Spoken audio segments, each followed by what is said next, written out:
get a pension that we earn. We are in a dangerous position. We've got nothing to be ashamed of. When we put on the uniform, the ballistic vest, and the sidearm to go out there, it's a dangerous job. Each generation before us sort of built their lives around leaving their kids just a little bit better off than themselves. You know, I fear that we're going to be the first generation in history that reverses that trend.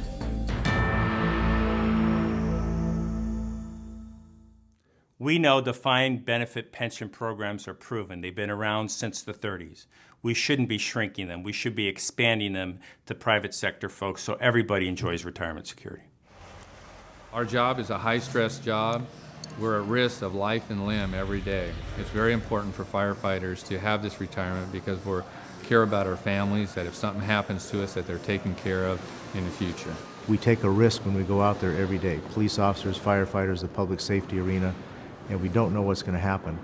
In your mind, you have that comfort that if something does happen to you, that you feel your family is protected. Well, I represent low-wage workers, mostly women, many of them who are now head of household, and a lot of them working part-time. A secure pension is just something that allows them to stay off public assistance and be productive members of society. People have looked at us as being the overseer, the protector of their future. And I think that it's important that people have the ability to rely upon the CalPERS system. Every single employer in CalPERS is paying less as a percentage of payroll for the pensions than they were in 1980. In addition, the system itself is funded better. CalPERS was funded at 55% in 1980. It's funded at over 70% today. We've gained back over $50 billion of our losses already. So it's a good system based on sound policy, sound principles, with good professionals working in the arena. Our enemies on the pension fight have been the enemies from the beginning on the pension fight, back to 2005 and before. You've got a group of Wall Street folks, of investors that do not want us in the pension system. We lost $69 billion in the stock market crash due to the Wall Street abuses, the mortgage bubble, basically the abuses of CEOs on Wall Street. I mean, the average firefighter's pension is not the one that you read about in the newspapers. It is generally the CEOs, the city managers, the fire chiefs or police chiefs that have these absorbent pensions that have been spiked and that are causing all the problems. The average retirement is $25,000 a year. The median $16,900. That is not an excessive retirement.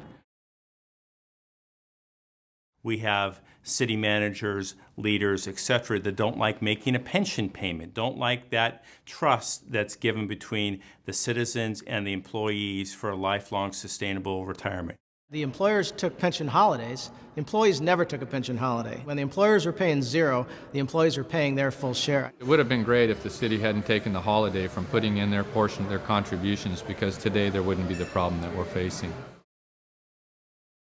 When there is a tough time, we are at the table and we are trying to help our city or county. So anytime that you can bring the parties together and they can meet reasonably and come up with a palatable choice, and a lot of it is compromise on both sides, but that is a much better constructed agreement than one that is just forced in on the membership. We're one of the founding members of Californians for Healthcare and Retirement Security, and that actually started back in 2005 when we faced the first pension crisis, so to speak.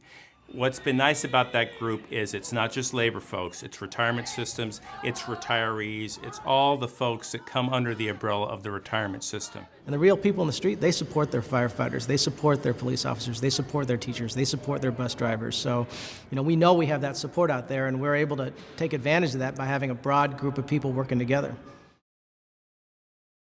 This is a benefit that people have given their livelihoods to earn. And we don't all remember that when we're younger, but in the later years of our lives, we're so thankful that it's here. It's too bad that every citizen of our state doesn't have a pension system, so that they don't rely on Social Security and the government to pick up their needs. All middle-class workers deserve to, work with dignity and retire with dignity, and not feel like they're going to be a burden on their kids. What we do need to do is stick together collectively, and we'll ride this out together.